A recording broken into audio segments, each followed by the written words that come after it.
Olá pessoal, hoje iremos falar sobre o infinito. Será que é possível calcular uma soma com infinitas parcelas? Irei começar com uma motivação. Imagine uma corrida entre Aquiles, o herói grego, e uma simples tartaruga. Obviamente, Aquiles é mais veloz e a tartaruga recebe uma pequena vantagem em relação à linha de largada. Bom, é possível perceber que quando Aquiles chegar no ponto inicial A da tartaruga, ela já vai ter se movido para o ponto B. E quando Aquiles chegar em B, ela já vai ter se movido em C. E assim sucessivamente, até o infinito. Bom, supostamente, Aquiles nunca vai alcançar a tartaruga, pois a soma dos intervalos de tempo, de A até B, de B até C, de C até D, e assim, vai gerar uma quantidade de tempo infinita, correto? Esse é um dos famosos paradoxos de Zenão, ou Zeno, um filósofo pré-socrático grego. E é por esse motivo, bem intuitivo, em que é intitulado paradoxo, pois dá para perceber que em algum momento vai alcançar a tartaruga. O erro está em supor em que as somas infinitas dos intervalos de tempo gerem um tempo infinito. O que estamos a tratar são de intervalos de tempo cada vez menores, mas são tão menores em que eles vão convergir para um tempo finito. O assunto foi bastante abordado na história, com Arquimedes, que usou para calcular a área entre uma parábola e um segmento de reta, escrevendo infinitos triângulos e somando a área destes, ou com Newton e Leibniz, com o cálculo diferencial integral. Bom, com estas ideias em mente, já podemos introduzir um problema simples, mas bem interessante, para ver como funciona o raciocínio de questões como essa. Olá pessoal, iremos falar agora sobre a soma das infinitas áreas dos quadrados, Temos aqui a representação de um quadrado vamos considerar que cada lado desse quadrado seja L, Ao marcar o ponto médio desse quadrado de cada lado, perceberemos que isso pode ser repetido várias vezes, infinitas vezes. Consegue ver que poderei escrever vários quadrados inscritos em um só, E aí eu posso dizer que a área de um quadrado azul mais a área do quadrado amarelo mais a área do quadrado vermelho e assim por diante, ele vai dar uma soma infinita, E que soma é essa a gente vai ver. Observe agora esse quadrado azul. Vamos supor que cada lado desse quadrado é um valor L. Traçando os pontos médios de cada lado desse quadrado, podemos desenhar um quadrilátero inscrito. Agora, vamos provar que esse quadrilátero verde ele é um quadrado. Lembrando que a condição da existência de um quadrado é que todos os lados dele sejam iguais e todos os ângulos dele também sejam iguais a 90 graus. Então, para isso, vamos observar esse triângulo roxo, que ele tem um ângulo reto e dois ângulos de 45 graus. Nós chamamos esse triângulo de isósceles. Podemos observar que a soma desses ângulos do ângulo interno do quadrilátero que estamos analisando com os outros ângulos do triângulo isósceles ao lado tem que dar 180 graus. Se nós temos dois triângulos isósceles com um ângulo de 45 graus e o outro com um ângulo de 45 graus, logo, o ângulo interno desse quadrilátero deve ser 90 graus. Podemos observar que ao repetir o mesmo processo com todos os outros triângulos, teremos que todos os ângulos internos desse quadrilátero também serão de 90 graus. Além disso, podemos dizer que todos os lados opostos aos ângulos retos desses triângulos também serão iguais, Por isso nós chamamos eles de congruente, lados congruentes, que são representados por esses dois tracinhos aí, vocês podem observar. Feito isso, vamos encontrar agora o lado desse quadrado verde, que nós acabamos de provar que ele é um quadrado. Fazendo isso, traçamos uma diagonal do quadrado azul. Ao fazer a diagonal do quadrado azul, aplicando o teorema da base média, podemos dizer que esse lado do quadrado verde ele é a metade da diagonal do quadrado azul. Mas por quê? Perceba que os vértices do quadrado verde estão justamente no ponto médio do quadrado azul. Logo, ao aplicar a teoria da base média, o lado do quadrado verde será a metade da diagonal do quadrado azul. Ao traçar a diagonal do quadrado azul, podemos atribuir esse valor L raiz de 2. Se a diagonal do quadrado maior é L raiz de 2 e o lado dele é a metade da sua diagonal, logo o lado desse quadrado verde será L raiz de 2 sobre 2. Com base nos argumentos anteriores, podemos dizer que todo quadrilátero criado dentro do quadrado verde, tomando o ponto médio como um vértice, também serão novos quadrados inscritos a ele. E sabendo disso, você pode aplicar essa mesma regra a todos os outros quadriláteros que serão inscritos a ele.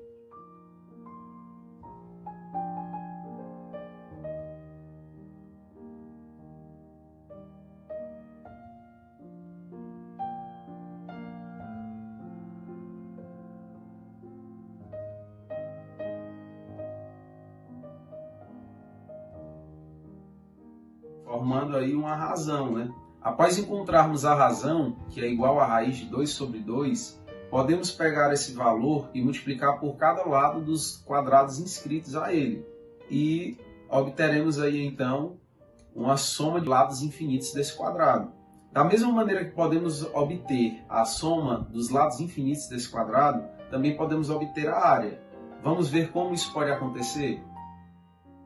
Bem, uma vez que já temos os lados desses quadrados que serão formados, nós somos capazes também de encontrar a área. Como? Perceba que o primeiro quadrado ele tem lado L. Então, multiplicando L por L, L ao quadrado, nós temos a sua área. A partir disso, nós podemos também encontrar o valor das outras áreas. Por exemplo, o quadrado verde, que é o próximo quadrado a ser formado, ele tem um lado L raiz de 2 sobre 2. Multiplicando L raiz de 2 sobre 2 por L raiz de 2 sobre 2, ou seja, levando ao quadrado, nós encontramos que a sua área é L ao quadrado sobre 2. E podemos fazer esse mesmo processo em todos os lados dos quadrados. E por meio disso, nós vamos encontrar todas as áreas.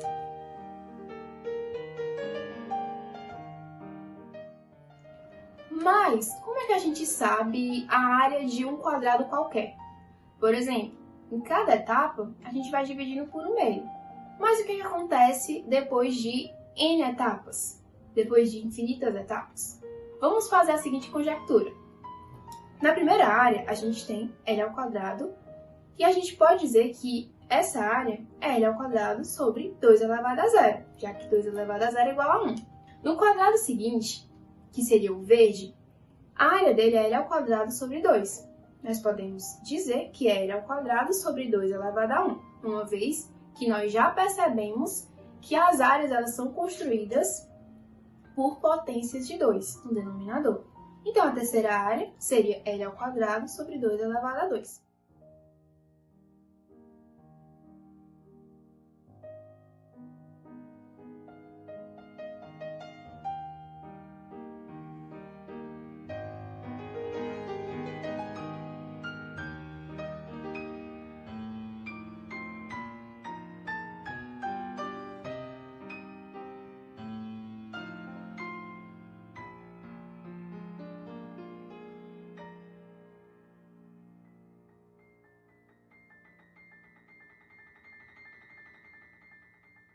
Perceba que o expoente sempre vai aumentando de 1 em 1. Por exemplo, na primeira área, 2 elevado a 0. Na segunda, 2 elevado a 1. Então, no enésimo quadrado formado, a gente simplesmente vai elevar esse denominador por 2 elevado ao número da etapa, que seria n, menos 1. Então, a área seria L ao quadrado sobre 2 elevado a n menos 1. Uma vez que a gente fez isso, nós podemos agora tentar calcular qual é a soma das áreas até esse enésimo quadrado. Para começar, vamos chamar essa soma de S índice n. O que é o S índice n? Seria a soma dessas áreas até a enésima etapa. Uma vez que nós construímos essa sequência Sn, a gente é capaz de calcular a soma delas, ou pelo menos simplificar essa soma. Como é que a gente faz isso? Uma técnica que a gente vai usar vai ser a gente multiplicar essa soma, Sn, por 2. E depois a gente vai subtrair termo a termo. Perceba, vamos multiplicar termo a termo. 2 vezes L ao quadrado, 2L ao quadrado. 2 vezes L ao quadrado sobre 2, L ao quadrado. 2 vezes L ao quadrado sobre 4, L ao quadrado sobre 2, e assim por diante. Feito isso, nós podemos subtrair esses termos. E olha só que interessante, quando a gente vai subtraindo, vários termos eles vão ser cancelados. Essa técnica é muito boa porque a gente consegue simplificar esses termos, né? A gente tem uma quantidade muito grande de termos e a partir do momento que a gente faz isso, a gente vai simplificando bastante o número de termos. E olha só o que acontece. Ficamos apenas com 2L² menos o L² sobre 2 elevado a n menos 1. Isso vai ser igual ao Sn. Quando a gente está trabalhando com somas infinitas, o ideal é a gente usar o termo limites. Limite nada mais é do que a gente fazer esses somatórios que são enormes, gigantes, e a gente considerar que esse n, que é o último quadradinho considerado, ele vai para infinito. Como é que a gente faz isso? A gente calcula o limite, quando o n vai tender ao infinito. A gente usa esse símbolo de setinha para dizer que o n está tendendo, se aproximando do infinito. E a partir disso, a gente tem como calcular esse limite. A gente vai usar a propriedade dos limites, que é o limite da subtração vai ser a subtração dos limites. Então, ficamos com o limite de 2L² quando n tende ao infinito, menos o limite de n quando tende ao infinito de L² sobre 2 elevado a n menos 1. Perceba que 2L² não está em função de n, então o limite dele vai ser simplesmente 2L², já que é uma constante. O L é o lado do nosso quadrado azul. Ele é uma constante, então a gente simplesmente vai repetir esse termo.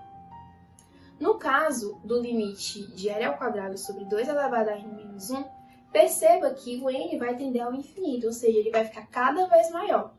E sempre que a gente tem o denominador crescendo muito, muito, muito mesmo, ele vai sempre se aproximar de zero. Então, quando a gente chegar no infinito, 1 sobre 2, digamos assim, elevado ao infinito, vai ser um número tão pequeno, que a gente diz que o limite dele é zero. Então, por isso, a gente pode cancelar esse termo, dizer que ele é zero, e a nossa soma fica simplesmente 2L². E assim, nós conseguimos provar que a soma desses infinitos, da área desses infinitos quadrados, é simplesmente 2 vezes o L², onde L é o lado desse primeiro quadrado que a gente inscreveu todos os outros. Olha como isso é interessante.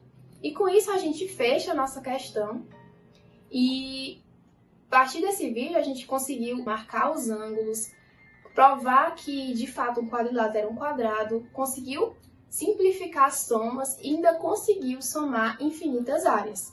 Então esse vídeo, essa questão, apesar de ter vários passos, ela nos permite utilizar esses raciocínios em várias outras questões para resolver questões bem parecidas.